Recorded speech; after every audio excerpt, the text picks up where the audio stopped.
Here we are walking into an old printing house in Scarborough, where some kids have smashed the door off.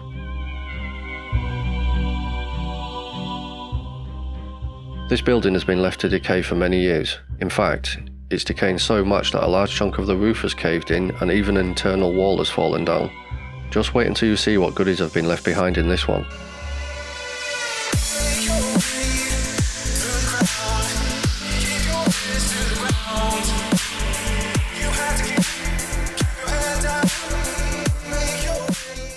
After we crossed the flooded floor by stepping on some tiles, we stumbled on this sign.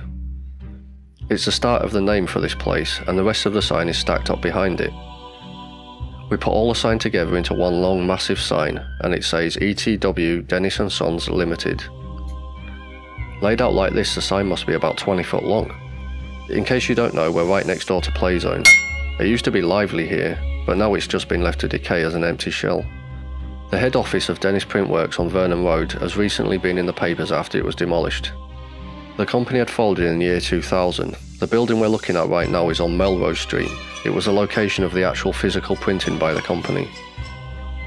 Edward Dennis, the founder of the company, had moved to Scarborough from London in 1870.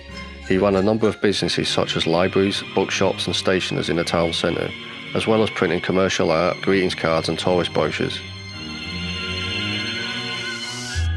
Dennis was really quick to see an opening in the market back then after the post office regulations changed to allow mass production of postcards in 1894.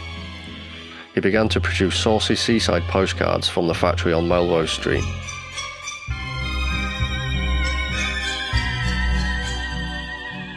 You would think we'd be finding postcards everywhere in the factory, but this wasn't the case. Instead, we found things you wouldn't even imagine, including this burned out car. At the time we were confused about what the car was, but one of our followers, Chris Gray on Facebook, gave us a helping hand. He suggested that the car might be an old and rare Renault Avantime. The question is, how did a burned out car get in here? With that, let's have a look around and see what else has been dumped in this building.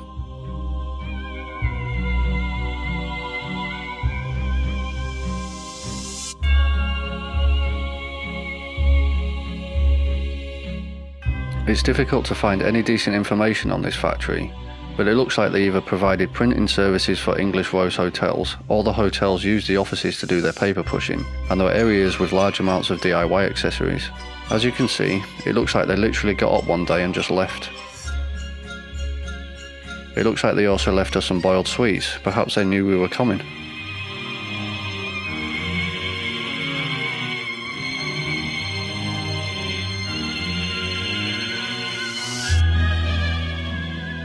This place has even got its own living room.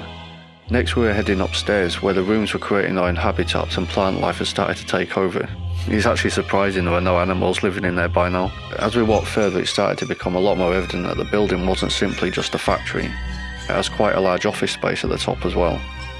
If you look just out the window, you can see where the roof is caving in, and just across the hall behind us is where the wall has fallen down in the old male toilets.